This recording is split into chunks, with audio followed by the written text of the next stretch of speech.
All right, we're back again this week. We're going to talk about how to start a new business. Ask Dawn to join us since Dawn started a new business last year. We got Nick in a new location. Hopefully the internet's a little better up there. And we're hoping.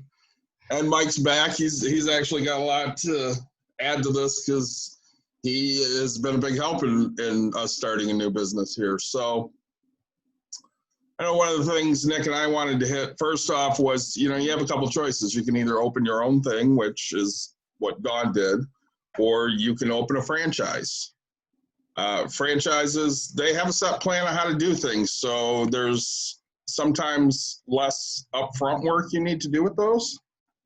But that, of course, brings upfront costs that you have to factor into that. Like Nick and I were talking earlier.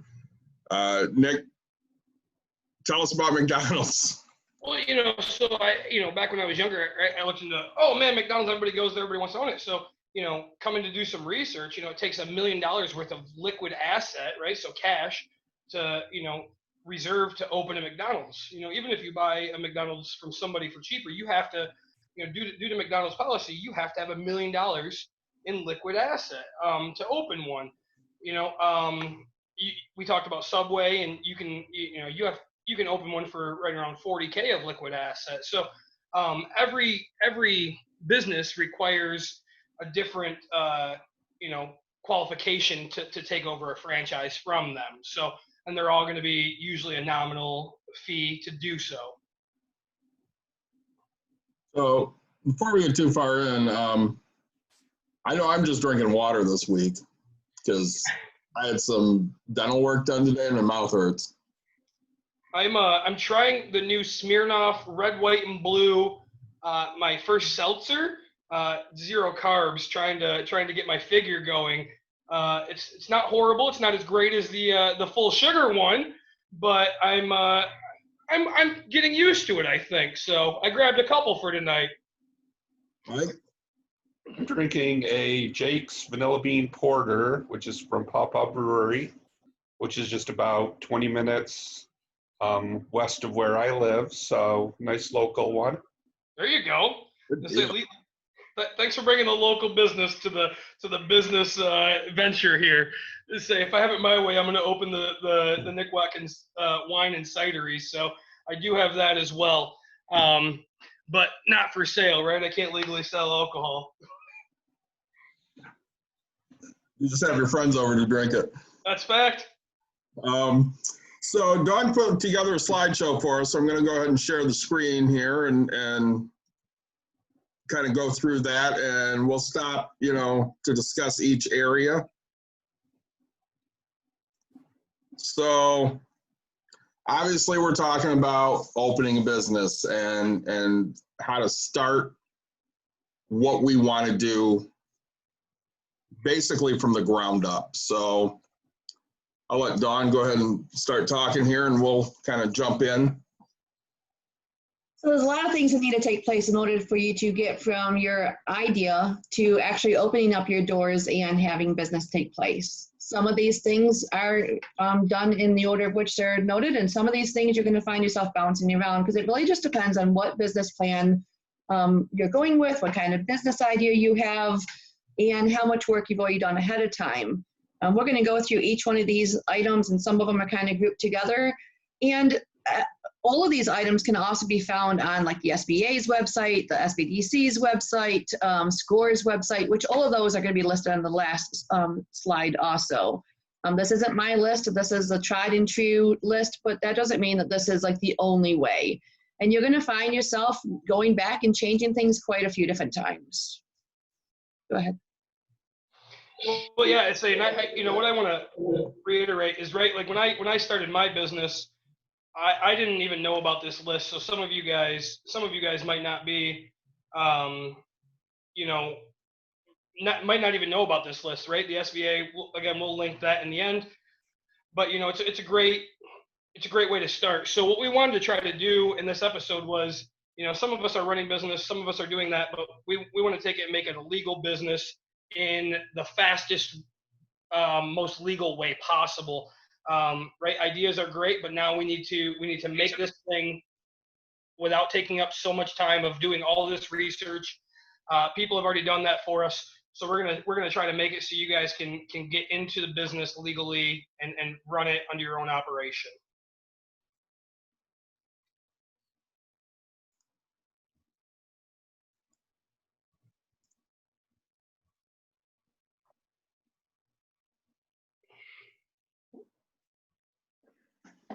So one of the first things you want to do is, okay, so you've had this wonderful idea and you think that you want to open a business, but now you need to refine your idea. Do some conduct some market research, ask some friends, put a poll on Facebook, whatever it is that you are able to get other people's opinions, but without maybe necessarily giving away the idea that you're doing a business, because you don't want somebody else to jump on, especially if it's an idea that like doesn't exist. You don't want to give up so much information that somebody might jump on it. But you also want to make sure that you're not the only one out there that thinks that your idea is fancy. And it's kind of like the mom test, where you're asking, your mom whether or not it's a good idea. They're always going to tell you, yeah, it's good. But it's asking other people whether or not they think it's good. Then it comes down to writing your business plan. And there are a ton of different foundations of how you can write your business plan, what it's going to look like, a lot of different tools. I mean, I have one here from Spring GR, a class that I took, and this Canvas is kind of the same as the Grow one in Score. But some of the key points on writing your business plan include like writing down, who are your customers going to be? What kind of service are you going to try and offer to them? What's the problem that you're trying to solve? What is your solution? What are the benefits that your business is going to offer other people that they can't already do? Because you need to make sure that there's a reason why they want to come visit you. Why are they going to come see you versus somebody else? What is your message? How are you going to get your money? Do you already have some money down? Are you going to, go to the bank? Do you have friends? Writing all that down. Your distribution. How are you going to get either the product or the service or your idea out to other people? And not only that, but how are you going to receive those items? So if you're even mine's service-based, but there's still items within my business that I have to be able to have my hands on. So it's like figuring out all of the key details of, okay, so how am I going to get either the product, or how am I going to sell the product, or both? What are your startup needs? What do you have to start up right away? Is it a computer? Is it a delivery vehicle? Is it your website? And then again, goes back to cost, which is, a whole different ballpark too. Like, okay, so how much do you have to make every month in order to make your bills? And then how much can you make, going forward? That way you start having your 30, 60, 90-day goals of, okay, wow, if we started off really, really slow, here's how much we're going to make. And then, because you also want to make sure that before you jump into your business, that it's going to make you some money. Yeah, and I think that's key. Right, we talked about it a little bit last episode, right? Writing down goals. And you just talked about 30, 60, and 90-day goals, right? Some of you guys are out there already doing a hobby as a business, right? You might be selling some things, Facebook, Marketplace. We talked about my neighbors making benches and doing that. I know I'm in a woodworking group and they're making bird feeders or squirrel feeders, right? And they're taking tables. There's some guys that are doing it just Facebook, and there's some guys that are actually selling their product to Lowe's right now, right? So how quick can you get in contact? And again, as you said, right, how quick are we going to make money? You talked about, hey, how much does it take to, or how much do I need to make my cost, right? For you guys, I mean, I'll have you talk about your business here in a second, exactly kind of like what it is. But I know for me, I started a t-shirt business, right? I didn't have rent. I only needed a certain few things to help me, right? I have a laptop that I'm doing this on. I went and it was much lower than what some people's might be. Exactly, right? So, and there's some people out there who are thinking like, hey, I'm going to do an IT business or things like that. So like overhead costs, could be very quick. And there's some people that are, I have a friend that opened a machining shop, right? And, upfront cost is huge on that. So to know how quickly, I always figure out how quick I can get from red to black, right? I mean, how quick can I pay myself back? Money's our big topic here for us, and we want to make some money. So, David, I see you're wearing the business shirt. That's awesome. I am. So Don, David, I guess if you guys would tell us a little bit about some of the things for your business itself, like what are some things that, you know, if people are going to not do an at-home business, you know, what are some things that they should look at and make sure is in their business plan? I think one of the things we found out quickly, and, you know, like Don said, we have a service business. It's called break room therapy. You come and you break stuff. So one of the things we looked at was, where would we want to be? All right. And Mike was very generous, took a day with me and drove all around the city of Grand Rapids looking for places. And a lot of the times Don said, yeah, this is retail. I don't think this works. Nobody's going to want to be cutting somebody's hair or selling a book and have us making a bunch of noise next door. Right. So that goes back to knowing your business, knowing your market, knowing where you can be, because needing a industrial space versus a retail space, those are completely different worlds. Needing a medical office versus a retail can kind of mesh sometimes, but you know, there still might be some licensing and regulations depending on your location. So really digging down and figuring out, okay, within my business, where do I need to be? What can I do? What can't I do? Was very key for us. Once we figured out that industrial was definitely where we had to go, that of course made this big pile of possible locations down to about this big of a pile. Sure. Well, and I think you guys brought up a good point, right? Because I mean, I know I sent David a couple links for some spaces, right? I didn't know they needed industrial, but you know, you guys talked about, hey, you don't want to be next to a barber or a salon or something, and making so much noise. So you know, you guys took into consideration the people next to you, right? So like when I own as a landlord, I take into consideration, okay, how much are the people around them going to be, you know, irritated? We know that, you know, like I own an up and down, right? So the person walking upstairs, they're going to be loud. You're going to deal with that. So you guys, you know, you took it upon yourself to say, hey, I don't want to bother everybody else that's going in here. You know, a small thing about me, I moved out of my home office and tried to open a business about a quarter mile from my house, because it was really, really inexpensive. I paid honestly $80 a month for 120 square feet.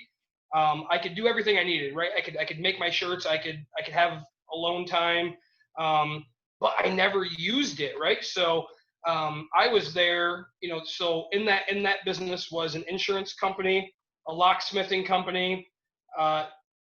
There was people that were talking, like a financial advisor, and also a couple other things in that building. So it was like, you know, they're running during the day. I ran most of mine at night, and it was open to me. I could have full access. So that's something to know, is will that landlord let you have access to it whenever you want? And you know, I play music when I do my t-shirts, because otherwise the noise, you know, the silence just kills me. So you know, being courteous of the people around you, and knowing. I know when David and I talked, it was just about you guys needed some more space type of a thing, compared to some of the things I was sending you. So, you know, storefront, let's call it, compared to you know, what you guys actually did. So. Well, I think that was a lot of our consideration. We knew there were certain things we needed. We needed tall ceilings. We needed a big open space. Mm-hmm. We didn't necessarily need a big office. You know, a small office suits us just fine. Yep. Those certain things that we were looking for, we said, okay, these few places fit that. Let's go and start looking at them. And we had found a place out in Hudsonville, probably about 20 minutes from here, that we thought would work. Got out there. There were some structural issues.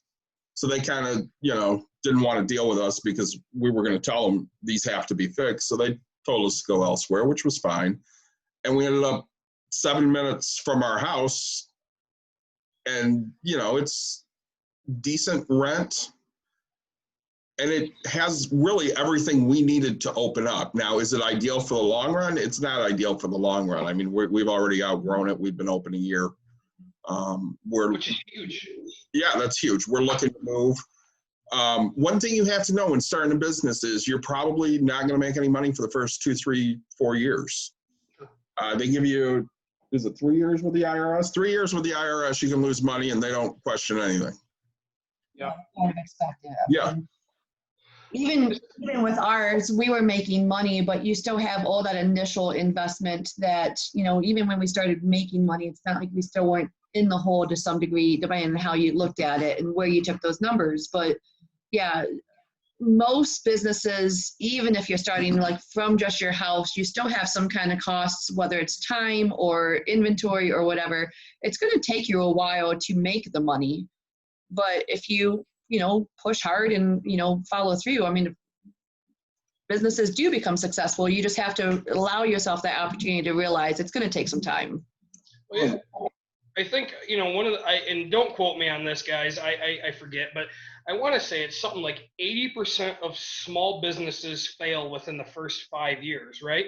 It might be a little bit more, it might be a little less. I remember it's pretty close to there, you know, and so, you know, you guys opened about a year ago or so, and then COVID hits, right? So, you know, we've had a couple talks about what you guys have done to get through that, but, you know, it's tough to send your money out there and go do this thing. So, you know, we're teaching, you know, make a solid sound investment in your business, so that way you guys can be, you know, that percent that stays around for a long time, or grows into something bigger, or, you know, anything you guys want to do. So, you know, I know when Dawn was talking about, hey, you know, money, right? So they don't make money, you know, you got to pay yourself eventually, right? So it's how quick can you put food on the table for your families, right? Starting at home, you know, you can do it a little faster. You don't have the overhead. Now you move out, guess what? You know, it takes a little bit more. So, you know, you guys, it'd be awesome if you could do it out of your garage, but you can't. You know, it's not allowed. So, yeah, I say, Well, I we think didn't pay ourselves for quite a while because I didn't want to somehow pay us just to benefit us, but then somehow hurt the business. So at some point you have to pay yourself, because I mean, otherwise it's like, okay, what am I doing this for? But it's making those graduated decisions on, you know, when and how much. Well, we've been really lucky. I mean, you know, we've had a lot of support from our friends. They've been fantastic. And Mike's one of the ones that's been fabulous, because he works a lot of weekends for us for free. You know, him and I always joke that we're just sitting there for free, because I don't draw a salary from the business. I'm free to work. You know, Dawn always says, well, technically, you know, your money's my money, my money's your money. And she's right. But it's not like I'm getting a paycheck to go in. I'm just going in to help and kind of be, you know, slave labor. And I'm fine with that, because that's what it takes to get the job done. And Mike is more than happy to, you know, if he's got nothing going on a certain Saturday and he knows we're going to be busy, he'll come up and help be slave labor with me. And that's been invaluable to us, honestly. Yeah, and I you know, honestly saying, we're going to talk about some networking and things like that. You know, Mike's a network. You know, you talk about yours is free. My wife doesn't work for free. You know, I had an order of 250 T-shirts, and I do heat transfer. I don't do the screen printing. Screen printing is much faster. But, you know, I had a 250 order that was due in 2 days. I worked a full-time job, 10 hours a day. I didn't sleep, right? So I had my wife help, and I paid her good money to help me, you know, but we got the job done.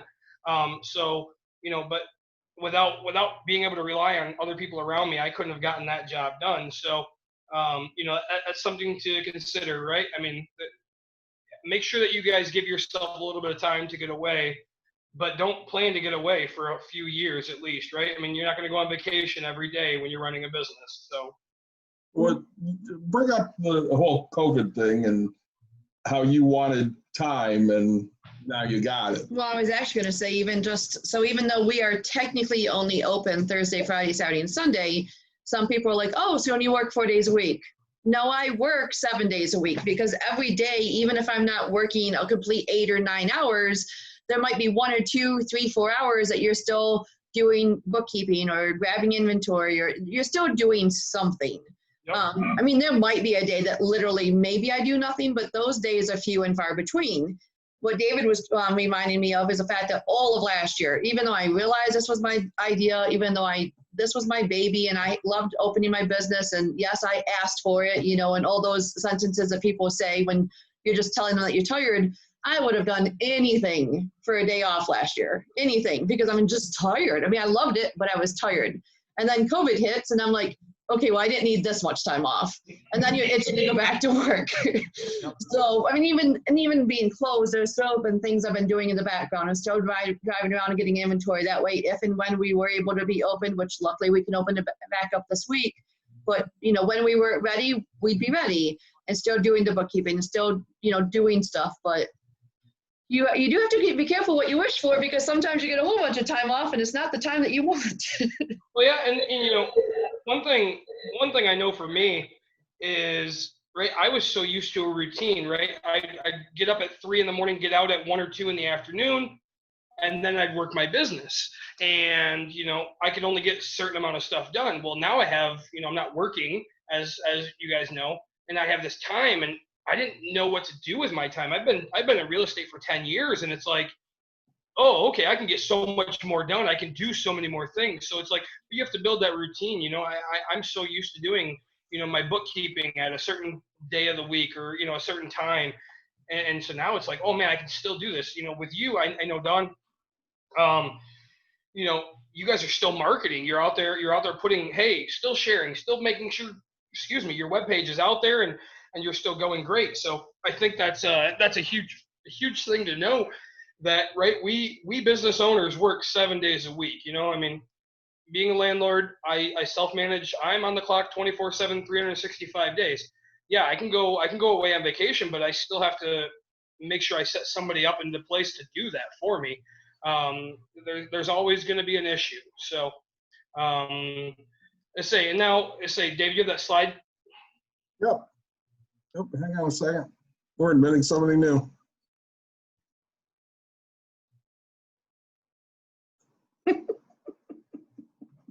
That's a great name. Yeah, I'm so glad they're joining with audio here in a second. I'm excited. But sorry. And what I want to talk about, I guess, is if you guys have questions kind of after this, if we don't hit on the exact subject that you're looking for, reach out, send a comment, you know, on YouTube, send it to us on Facebook. We're all sharing, you know, share it out there. So, sorry.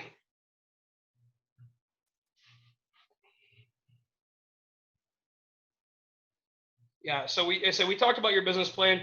We'll talk about where you can find ways to find a business plan, right? We're going to link to those websites, as we said at the end. There's going to be kind of a rough layout of a way to start you. If you don't know what a business plan is, if you need ideas, right? It's not just, hey, I'm going to do this and this is how. There'll be a walkthrough and things like that. So. And then we get to your business finances and your business structure. Let's be honest, no matter how big your business is, you're going to need some kind of money, whether it's money that you can just come up with on your own, or whether it's money that you're going to have to sit down and figure out how much do you need from the bank. The one thing that I definitely can stress to you, if nothing else, is to estimate high. You're going to have things come up. You're going to have bills that you weren't expecting. You're going to have, you know, oops that comes up. Just, you know, don't plan like I only need X dollar amount. Whatever you think your X is, go above that. And having a plan for how you're going to come up with your expenses is, you know, also key. Also, then when you start getting into your business structure, figuring out how your business structure is going to be, whether you're an LLC, whether you're an S Corp, whether you're an individual, all of those things will play into how your personal taxes and your business taxes will work. And, you know, there is a way to actually read through each one of those business entities on the SBA's website. It will break down and show you which one will work best.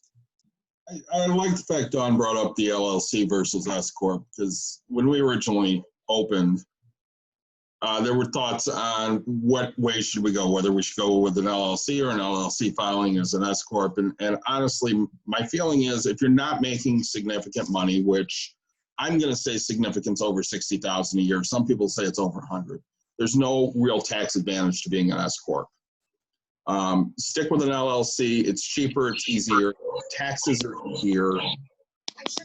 if you get to the point where you're making a lot of money, then by all means, file as an S corp. There's a lot of great tax advantages out there. I put a line on hold to answer yours, but I'm not. Sorry, we're getting some background noise. Hi, Scott. Hi there. I think that's a good thing. One thing to know is you don't have to necessarily stay in what you first start out with, right? So if you right, like you guys said, hey, you initially went to LLC and S corp, and then you realized, hey, I'm just going to go to LLC. I started out as an individual, and then everything was my name, and then I bought a bigger property and went into an LLC for my T-shirt company, right?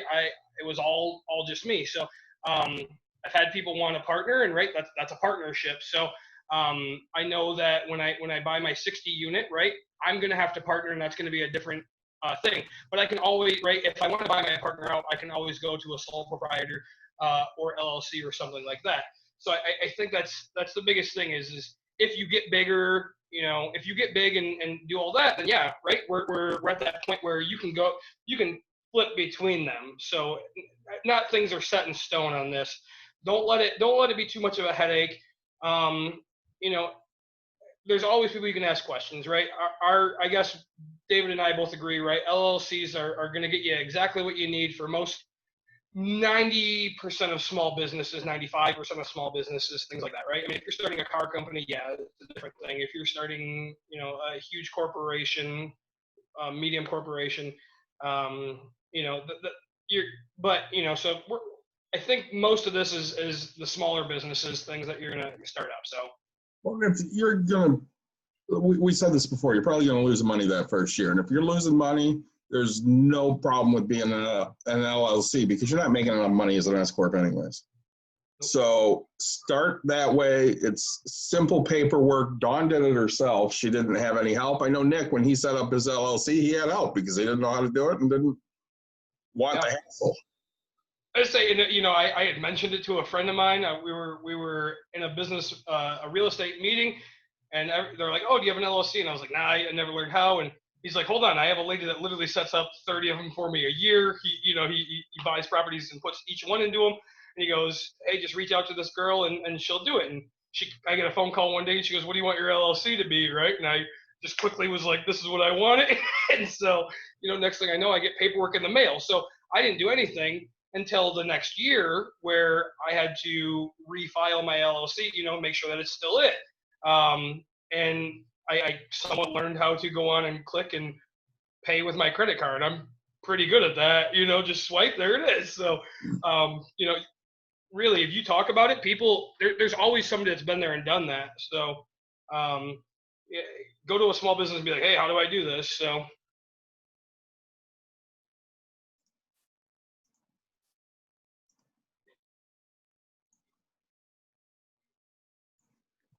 So then you go to register, apply, and brand your business. Picking out your business is very important as far as your name. It's going to be your whole brand. But before you go and spend money on your website and your advertising and, getting everything with your logo and your trademark on it, you're going to want to make sure that that name is available.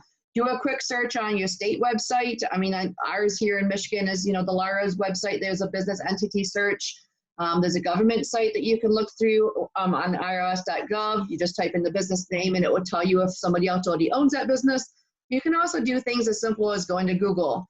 Now, if nobody has the one name that you've picked out for your business, then lock that baby down. And that's just simply as far as, buying that website domain, registering it with the state, registering it with the IRS for your EIN number, getting everything secured. Because if you pick your name and that's what you want, but you haven't taken the steps to actually lock down your website, somebody else is going to buy that website because that's unfortunately what some people do. And then you're going to have to either change your name or you're going to have to buy that from them. And they're not going to charge you the same as if you had just, done it yourself. David, we went through that. So fun fact about me, I am a magician for fun hobby. Right? Like I didn't know much about internet websites, things like that. And so as you guys can tell, I do things on phone. But I went over to Don and David's, gosh, years ago, and I had looked up my company. It's called Magic Memories. You know, it was open and clear. And then what I did was I went kind of out of the wrong order, and then I went and got my DBA as Magic Memories. And then David's like, hey, I help you build the website. And then we go to log into Magic Memories, and guess what? The website's already bought. And so we're like, oh, now what do we do? So, David and I, we made a free website. He helped me with it. But if I grew that business and did more, I would have had to purchase the website and do other things.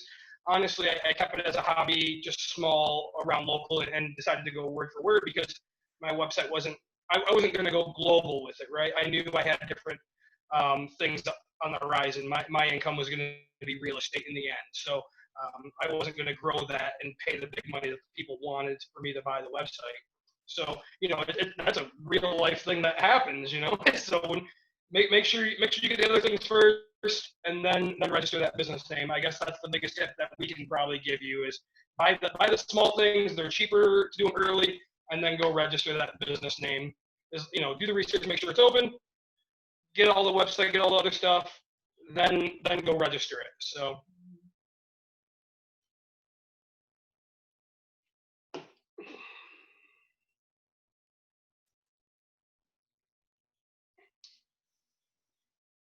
Well, then goes the banking. Setting up your bank account for your business is very important. You are going to want to make sure that you separate your business finances from your personal finances. You want to have a nice clean separation between what you have for your business and what you have for your home. But to make your business banking account, it's not, it can be, but it can also be a fairly simple thing, depending on your financial institution. You need your EIN for sure. That's your business identification number.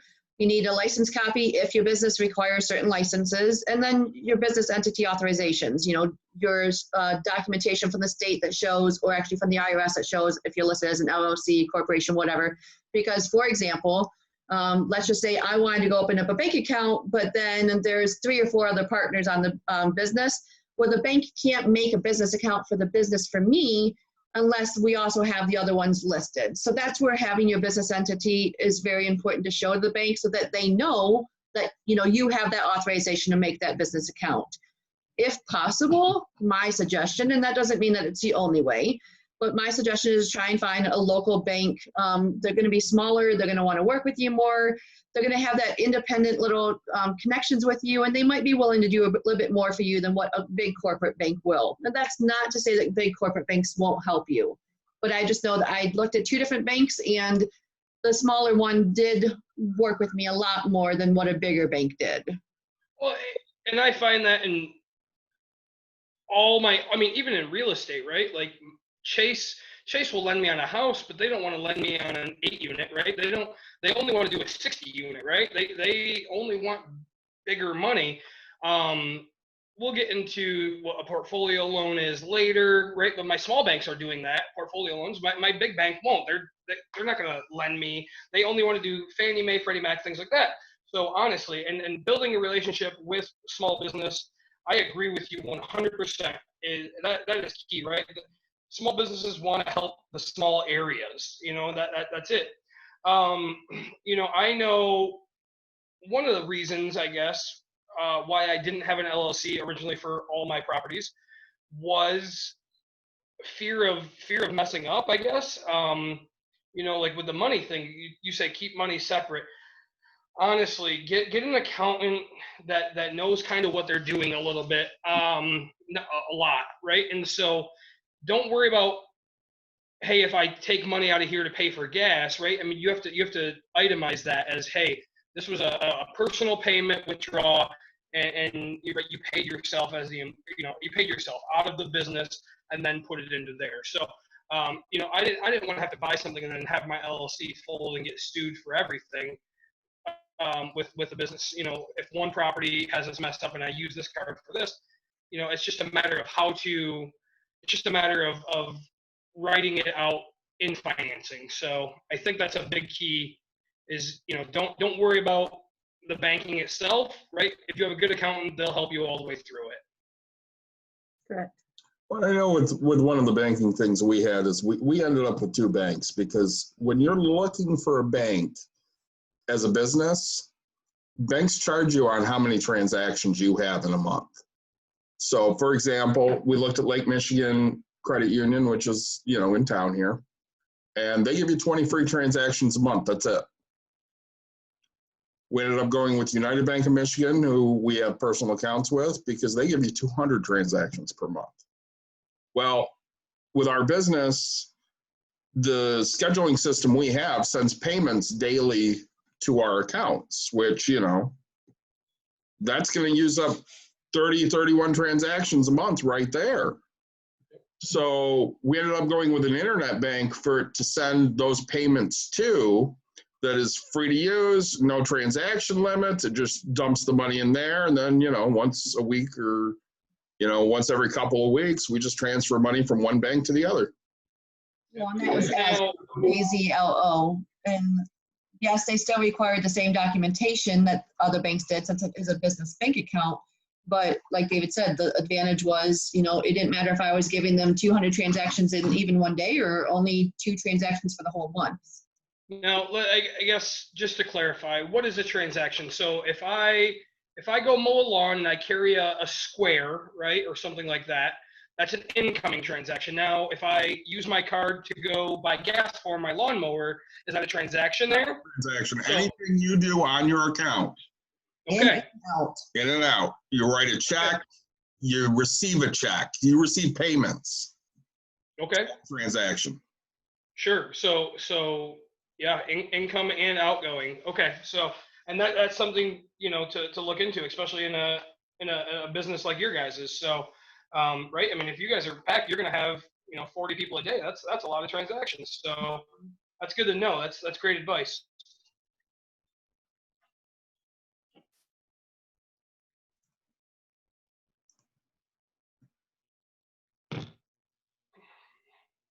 So this goes back to this is the last key, but not necessarily the last thing we're going to talk about, but using your resources. We talked about a business plan, and, there are different ways. One way that you can find 2 ways you can find a business plan is go to SBA, which is a Small Business Association, and their website is noted there, and also SCORE. It's also a large network of business volunteers. Those are business professionals who, after working so many years, they just want to give back, kind of like what Nick and David do on a weekly basis with finances. SCORE is a large network of those places. Both of them have on there a business marketing tool that you can use. They do look similar, but there are some differences there. The other thing you can do is go to the U.S. Small Business Chamber of Commerce. They have, different options too. They even talk about, how do you open a business? What do I need? How do I make a business plan? Then, which I was going to list the ones I use, but since I know that not everybody that listens to this is in Michigan, look at your resources locally. Look at your Chamber of Commerce, look at your business groups. Here locally, we have the Small Business Association of Michigan. We have GROW, which is Grand Rapids Opportunities for Women, which obviously works for me, not the other 3 of you. But I'm sure that there's some men ones too. Look up, we have Spring GR. That's just a group of people that are trying to help entrepreneurs. So do a Google search on business entrepreneur help by me or business resources near me. Use the website, see what's going to be out there. I didn't know that Spring GR existed before I started making the business. I didn't know that Start Garden existed. I didn't know that Grow existed. But once I found them, they were valuable pieces of resource. The last thing I have on there is network. I've gone to so many Small Business Association of Michigan little meet and greet. Well, now they're going to look different with, Zoom meetings and stuff, but just going out there and meeting, because you never know, say the 4 of us were meeting. I never know how I can help Nick or Nick can help me. I never know how Mike can help me or I can help him. Talking to people so much. Plus, if they like your idea, they could be talking to somebody else, and then they're like, oh my gosh, I just ran into this guy, Nick, and he does this, this, and this. And then that's just free advertising for your business. Also, the more you start talking to people about your business, the more confidence you're going to have about it, and the better people can believe you and they can buy what you're saying because you have that confidence and that faith and trust in your business, the more other people will believe in you too. And it becomes easier the more you talk about it. And those Small Business Association of Michigan, they even have owner to owner meetings. It's no sales pitch. They're not allowed. It's just a bunch of owners just trying to grow with each other. Because as much as I can talk to all of my friends about my business woes, unless they're business owners, they're going to, understand, and they're going to, care, but they're not going to get it. But when you talk about your business problems with like-minded individuals, you're going to learn a lot more than what you thought. I mean, I thought, oh yeah, I'm just going to go and introduce myself. I won't get nothing. I got so much out of those networking meetings. Yeah, I think that's huge. I go to a lot of real estate networking meetings, a couple times a month, and right, you never know who's gonna randomly show up. I mean, when my first real estate one, I went to, I thought everybody there was gonna own 1 million properties and just be this big guru and help me get to wherever. And at the time, my first one, I probably only owned 3 properties, and come to find out, I had more experience and knowledge than I'd say 75% of the people that were there. A bunch of people didn't even know where to start and things like that. So then it was growing. There's a big joke at my job that Nick knows everyone, right? I mean, honestly, I know so many people that do so many different things, right? I told you I'm a magician, so there's people talking about, oh, hey, I want to entertain for my kid's party, and all of a sudden I'm like, oh, I know a magician, or somebody's like, hey, I need a heating and cooling guy. I just take out my phone and I'm like, here, this is a great person that works for me. They show up on time, they do the job, right? And like that's worth so much. Having somebody that has dealt with somebody before that they trust and rely on, right? I know, like with Dawn's company, right? People are like, oh, I need a business party idea, and so I'm like, hey, here, go check out them.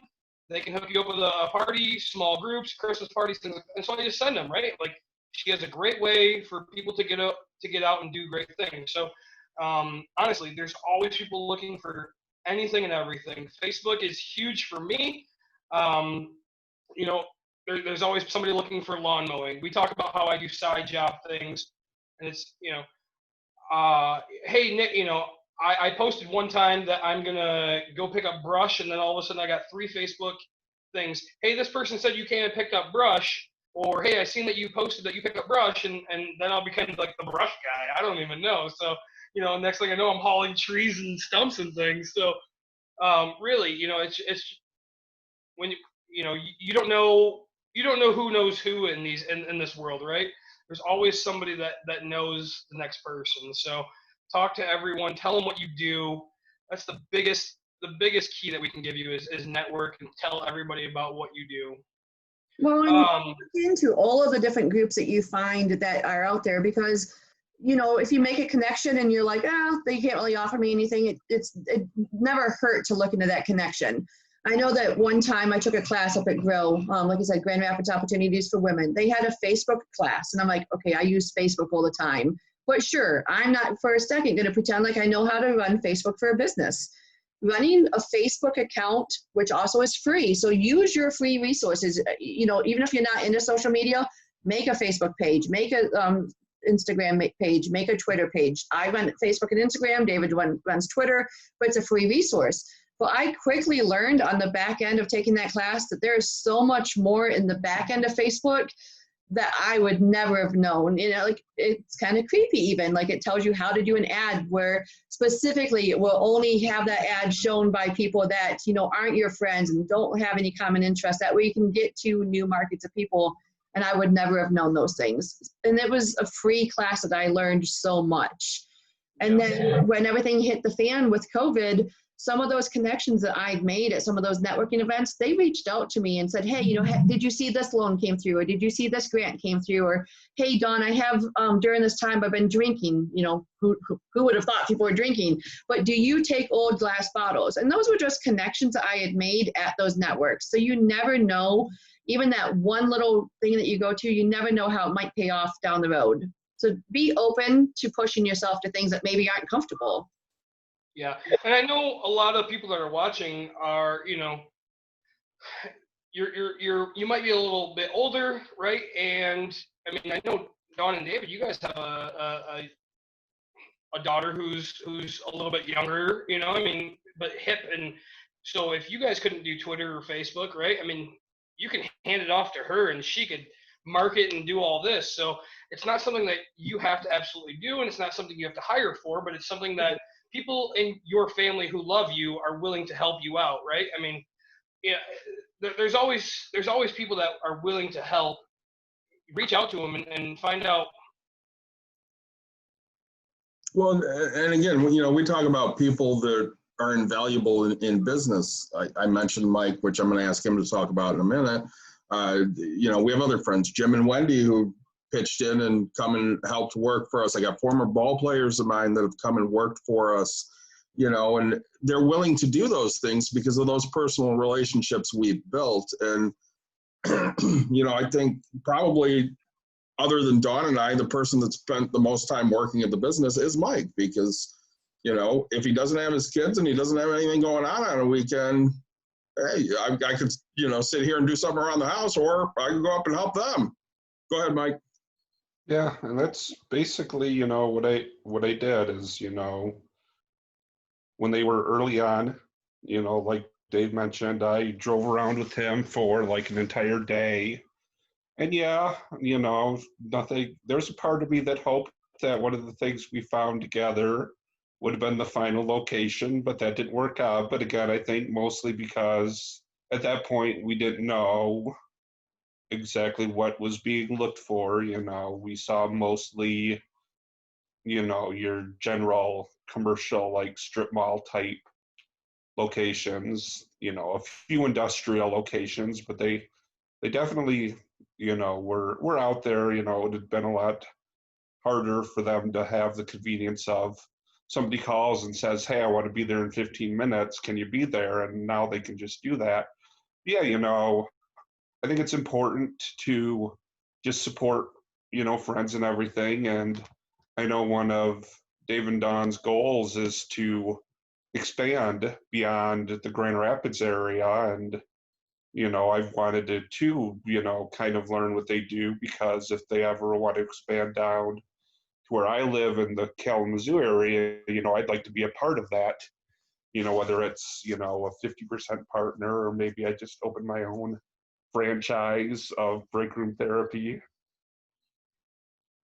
Well, You know, it's things you can learn. Will change. You know, and one thing, so Mike, David, and myself, we got together this week for a great YouTube outing, we'll call it. We got to go hit a round of golf. And one thing we want to bring up that I think Mike brought up was be very cautious with multi-level marketing. Yep. Yes, they're going to tell you that it's your own business. Yes, they're going to, you know, you own it. You do this. No, I mean, honestly, everybody, you know, everybody's gotten into it. You know, I think it's 1 out of every 3 people are going to get into multi-level marketing at some sort. I think that's why the number when we talked about failing is like 80% of small businesses fail. It's because, right, they're counting all these independent business owners or whatever, you know, IBOs or whatever these guys are going to call it.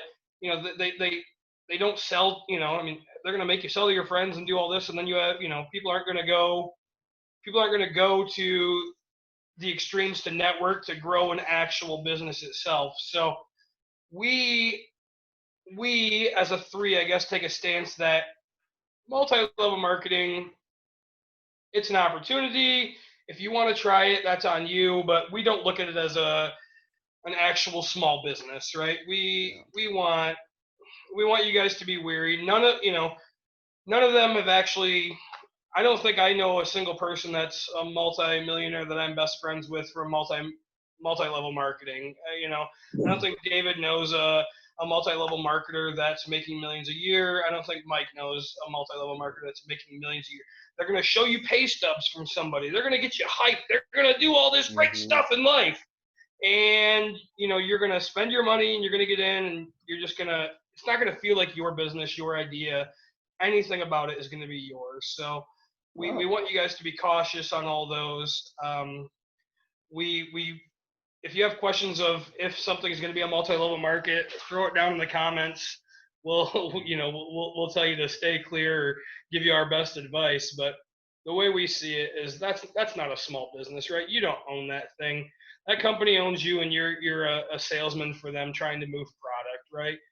So And I made the choice to join one.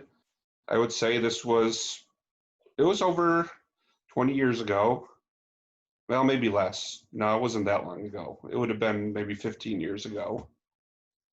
And I joined because a friend of mine gave me the spiel. No friend that happens to be on this call.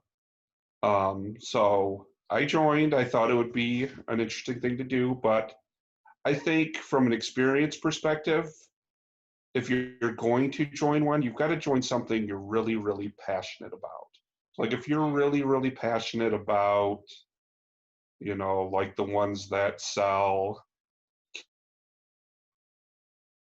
candles and other things like that, if they're passionate about do it, realize that unless you're in that first few hundred people that get into it, you're not going to make this isn't going to replace your income. Sure.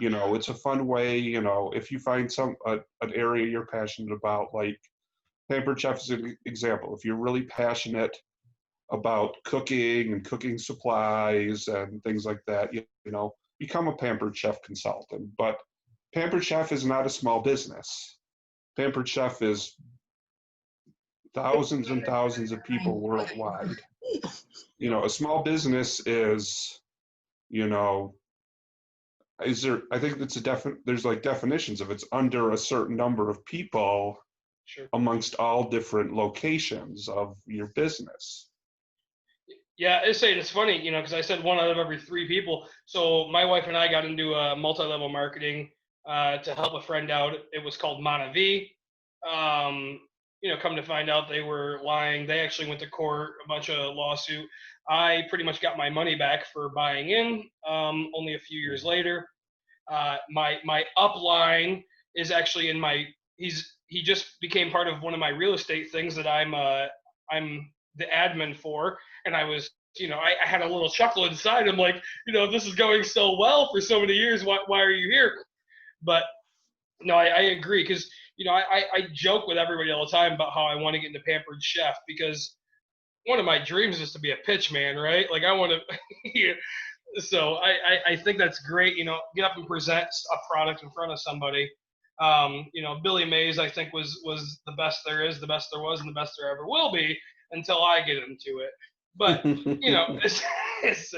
no, really, but so there's 2 of us out of the 3 people that are here, or 4, and I did Tastefully Simple and I did Stampin' Up. Yeah, so, right, I mean, they're easy to get suckered into, they're easy to get into and things like that, but just understand that it's not going to be a business that you're going to care about as much as something like, let's say, break room therapy, where you guys, came up with it. You put your actual real money into it and things like that. You got to be careful because if you get into too serious of one, you do get a lot of pressure from the people above you to either bring new people in or make sure you're spending whatever amount of money you have to spend. And sometimes that's what you get into. You have to spend X amount of money per month for the person above you to make their money. Right. And they will pressure, and they won't call it pressuring, but they want to make their money. And I wish my father-in-law was on this call. I know when I met, they had said that they were in another company, a large corporate, or a large multi-level marketing, and they were making some money, right? They were doing fine. But one day their upline had told them, hey, you need to skip church, which at the time they were really into. You need to do this because we're going to make this money this month. And so again, when you can't make the decision on whether you skip church, somebody else is making that decision for you on what you're doing, what day. Yep. That's not owning your business, right? That's owning somebody else's business for you. So again, if you can't make that, granted, if I make the decision to let water squirt out of a shower for a day, that's me to fail. That's my choice, right? If somebody else tells me to go do it, I'm working for them. So if I get to make the choices and I get to make the success or the failure, that's my business. So, I mean, and those things, we've seen too much failure. We see too much not ownership of actually what you're doing. So, And I got that a lot with the one I was in, is it was a lot of like, don't buy a new car without consulting with your upline. Don't buy, a house. Don't move without consulting, Don't get into a relationship without consulting. I mean, it was like everything. It was all about, are you doing something that's going to benefit them and not necessarily you? yep, and that's what we see is, they'll try to say, it's funny because when I talked about Montevideo and the guy over there, right, him and his wife were like, oh, we're going to be best friends. And once I stopped, right, I didn't do what they wanted. I haven't gotten a phone call from them, right? I haven't gotten a single thing. I seen him on Facebook and I was like, oh, I'll reach out and I'll say, hey, how's things going? And I'll do that. But they don't care about who I am. And that's the part that I guess hurts, right? Is you build this fake business, this fake friendship just to get what you want. And that's not who any of the three of us are about, right? We want you guys to succeed in something that you take pride in, something that you want. So again, right, I support a lot of friends in these multi-level marketings, right? My wife does her nails. There's a local one out in Door, kind of by you, David, where they make all natural stuff and they sell product, but you can, if you want, build it as a multi-level marketing, but otherwise, right, it's just building product and things like that. So we support. And I'll do the same thing. I'll buy things from my friends, like if they're Pampered Chef or Tastefully Simple, or there's one I know that does organic, like cleaning supplies and stuff like that. Oh yeah, I own some silver lined cloths or something like that. Yeah. And my wife said, well, take the smell away from whatever. Yeah, oh yeah, those are Norwax, right? Yeah, I say there you go. I think that's the one. Yeah. Yep. So. On your business plan, for example, I had the idea of making our business last year, Super Bowl Sunday. From that day until the day we actually opened our business, I busted butt. You have to, once you know that this is what you want to do, treat your business like a business from day one. Do your, own it, love it, research it, spend time working on it. You don't just don't wait to treat it as a business when you finally open. Treat it as a business from day one. Doing your research, talking to your friends, writing things down, writing your business plan 9, 10, 11, 12 times. And take ownership of it. It is your business. Unlike the ones that you guys were just talking about where somebody else has come up with a plan and said, hey, this is how it has to work. You're in charge of that destiny. So Mike said something earlier that I want to key in on. So he said, you have to have a passion for what you're doing. Him and I are huge Parks and Recs fan. Okay. And there's a point where Tom decides to pitch a business and Ben gives him this transactional holding company business. And they go into the investor and instead Tom pitches a restaurant because that's what he was passionate about. Even though restaurants fail more than any other business out there. At the end of the day, if that is your passion, that's what you have to go towards, because then you're going to put more into it. Like, I enjoy my job. I have a really good job. It pays me really good money. I like doing it, but I can't say I'm passionate about it. I'm passionate about coaching. I'm passionate about, throwing on my Star Wars suit and running around and taking pictures. I'm passionate about helping my wife's business succeed. My regular job, it's a job. That's what it is. And they pay me to come to work. Nick will say the same thing. His regular job pays him to come to work. He's not necessarily passionate. Going on that point, what you're trying to, basically say is if you're going to take all this time, energy, effort to make a business, make it one that you love. That, you're going to be able to be the number one spokesperson for, and that people can believe you and, they buy it. Because if you're just doing it because you want to make some money, it's not going to work that way. Make sure, you know, it's something that you're passionate about. Yeah. Mhm. And it's saying, you know, I think that's a big key is if you're just doing it for the money, right? That be a passive investor at that point, right? I mean, you know, support somebody else's dream because they're going to have the passion to do it. You know, I know we talked a little bit about some business plan stuff. There is guidelines out there, right? As Dawn said, she wrote it 9, 10, 11 times. Your business plan can change, right? I mean, there's times where, I mean, even you guys, right? Mike even said it, right? You guys are looking at maybe expanding already. You're 1 year in, you're going through COVID, you're right. I mean, who could have seen all this happening? And you're still like, hey, this is a great idea. We need to expand. We need to get this thing going.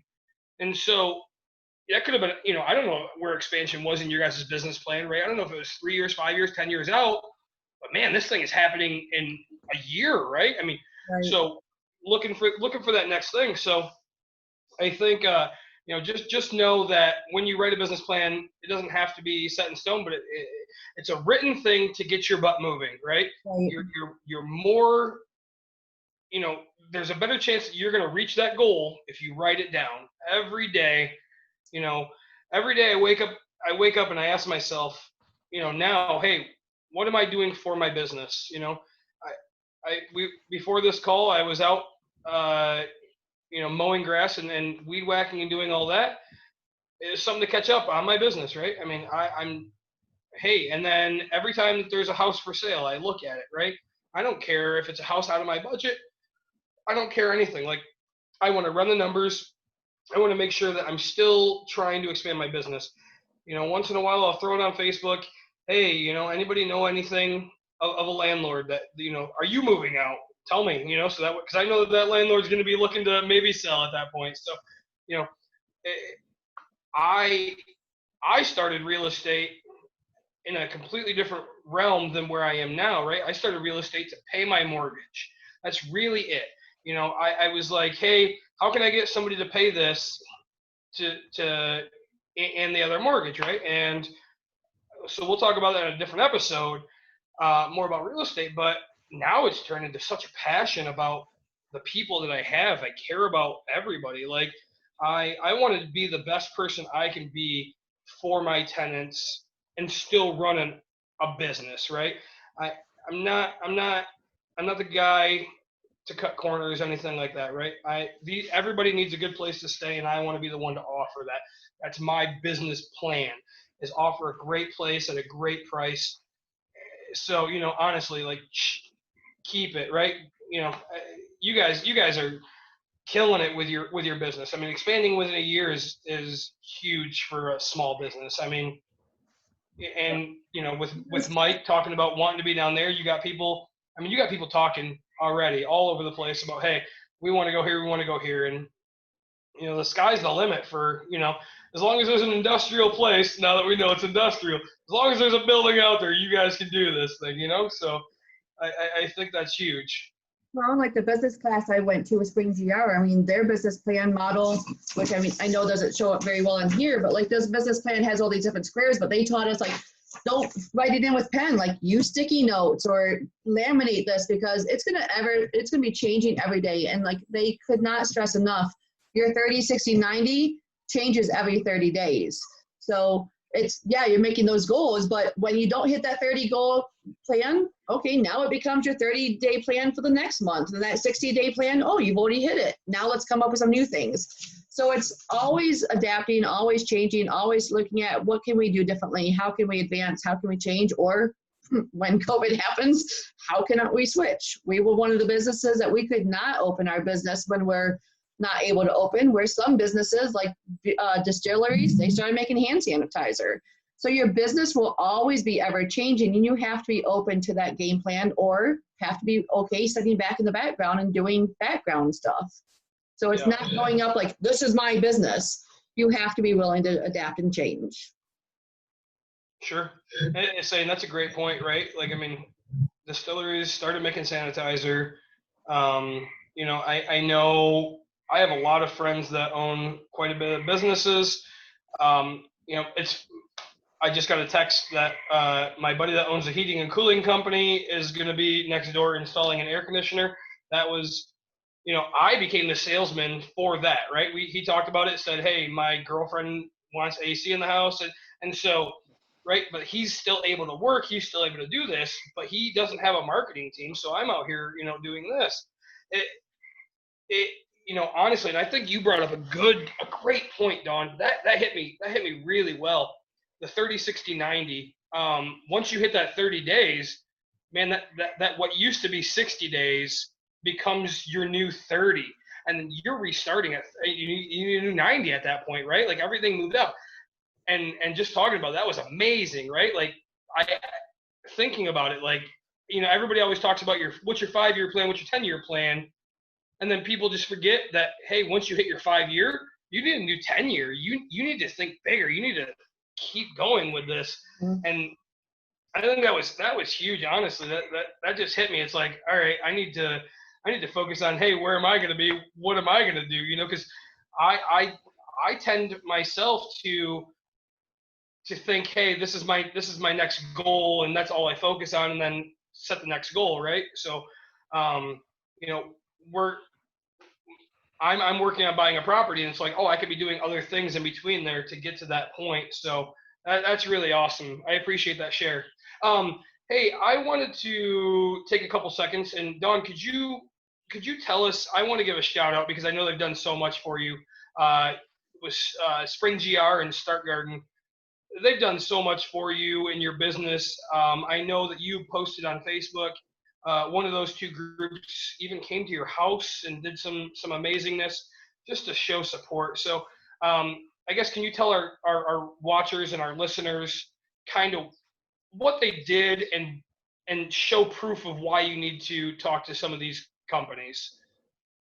Well, Spring GR is just a group of really amazing people that want to try and see entrepreneurs get, from their dream to an actual reality. There's classes that you can take. They offer business coaching. They offer mentorship. They've kept in contact with me during this whole time of COVID. They reached out to everybody that has been through their classes, and they said, how can we help you be okay? Because if you're okay, then hopefully your business will be okay. They came up with a bunch of funds. I'm not really sure exactly where all those funds came from. Some of it was their own business operation money, because obviously their business operations aren't the same funds as what they were when they were open. So they took some of those costs. They also found somebody willing to do a donation, and they went around to all of us, and each of us got a different varying amount of a grant, which was huge, because we were starting to, as successful as our business has been, when your business is not open, but you still have all these bills that you have to pay, but no money coming in, you start going, okay, we've got enough money till X day, and then it starts getting scary. Well, they gave us grants, but even without the money, just, keeping those connections, checking in with us and seeing how we're doing. Start Garden has been doing the same thing. Every Wednesday night, we have a Zoom meeting that we've just been going through, and just we'll call it a venting session, for lack of better words, where you just like, hey, what challenges are you facing? How can we help? What can we be there for you? Who do you need us to get you in contact with? Or do you just need somebody to listen so, we can understand? So making those connections and reaching out. I mean, I know that in my area here in Grand Rapids, I have Start Garden and Spring GR, but I have to believe that wherever you're listening, well, I mean, I don't have to believe, but I hope to believe that wherever you're listening, maybe there's those kinds of entrepreneur groups too that, all their biggest passion in life is just to see you succeed. And they will do whatever they can to help you there. And Chris, who's my business coach with Spring GR, her answer is always like, well, if she can't figure it out, she'll find somebody that will. And that's been huge. We are definitely where we are right now. I mean, I've done a lot of hard work myself, but a lot of what I've learned has been using those resources. Yeah, that's awesome. I personally haven't used them, right? But I have a mentor, right, who, and I think you said the exact words, right? They want to see you succeed, right? There's people out there who have been successful and understand what it takes and how hard it is, and they want to see you succeed. And that's the biggest key to me, is there's people in this world that believe in you that much less than what you believe in yourself, right? Like, I mean, honestly, like, believe in yourself so much more, and there's people to support you along the way. I think it's great that, like, the especially in Grand Rapids here, we are blessed to be around so many businesses with great entrepreneur abilities. So, I follow a guy on Twitter and YouTube who he's all about the small business. He teaches. TikTok's a thing. I don't use it, right? But like he teaches these kids how to like get there, and he's like drive and get there. Honestly, so I own 4 of his pairs of shoes. He created a shoe line with K Swiss. His name's Gary V. Right? But like just the motivations that he gives me, just off of, hey, this is where you are. And he hasn't talked to me personally or anything, but it's like the small motivations that I get from him is like, man, that's awesome. I'm going to give back a little bit, right? Like I'm going to support just as much as I know the next person's going to support. My mentor, right? It took me, I owned however many properties until he finally sold me, a bigger unit, because he believes that I'm going to succeed. People got mad because they didn't get the opportunity, but people didn't keep in contact and didn't show their passion the way, that he saw and what my passion was. So I think that's great. Spring GR is doing those types of things. So and Start Garden. SCORE does the same thing. It's just a bunch of business entrepreneurs who have retired or maybe not working as actively. And SCORE is globally, Yep. just in the United States. So definitely look at SCORE. And SBDC, Small Business Development Chamber, same thing. So if you don't have a Spring GR near you or a Start Gardening near you, I mean, like, use those resources too. Don't be scared to ask for help. Can I ask, I guess now, how did you find Spring GR or Start Garden? SCORE. I went to SCORE. They set me up with a business coach, and while talking, he's like, "Hey, have you reached out to these ones?" I'm like, "No, I didn't even know they existed." Great. So yep. If you have a small business and you're already going, if you're looking to start up a small business, right, go to SCORE. Hopefully they'll get you a business coach, and right, they'll lead you into any of the areas that you're in and get you the guidance that you need to be successful in this entrepreneur game, is what I call it, right? I mean, we all have an end goal, and we want to see you guys succeed and get there. Yep. All right, well, we've gone about an hour and 20 now, so I think this is a good spot to wrap it up. Please, if you have questions, reach out to us. We share this every week on Facebook. We share it on YouTube. If something you have a question on, bring it up. We'd love to talk about it on another episode. If you have questions about this one, by all means, reach out to us, because obviously, we have a little bit of experience starting businesses here, and at least it takes to start a business here. Nick's always reminding everybody, give us a little subscribe there, give us a like, share the link. Anything you can do to help spread the word, because, we're like the organizations Dawn has been speaking about. We're just trying to help. Well, if you can't find the answers, just like, you didn't know the answers right away for the guy in Australia needing credit card, I'm sure that you guys will either figure it out or ask somebody that can help. Yep. So don't be scared to ask your questions. If David and Nick can't figure it out, I'm sure they will do everything they can to help you figure it out. Always the same. That's what we started this for, was to help other people, and that's what we're going to continue to do forever. I can't guarantee that we're going to have YouTube and Facebook forever, but we're going to, even in our daily life, we're going to help, right? David and I are natural born coaches and leaders. As I said, we've coached together, and it's a great pairing. So we love the passion, and we love the feedback from you guys. So as David said, like, subscribe, share, please tell your friends, because you know what, even if you're not looking to start a business, but you watch this video, you might know somebody that's looking to start a business. I have a 4-year-old who I might sit in front of the computer later on and be like, hey, this is how you start a business. I talked about it at one point in my life. I don't need to tell you twice. Right there, we talked about this before. There might be a 16-year-old who's into lawn care and doesn't want to go to college or something, but wants to start doing lawn care, and hey, they need to know how to legally do this. Right, we hope that this helps you and you guys can develop. So I appreciate you guys watching, and I hope that we get a drink sponsor soon. Smirnoff. I had a few tonight. I appreciate. I had red, white, and blue. I mean, granted, they're all in one can, but I made sure I tried all three just in case. So.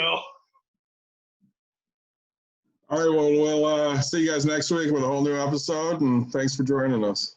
Yeah, take care.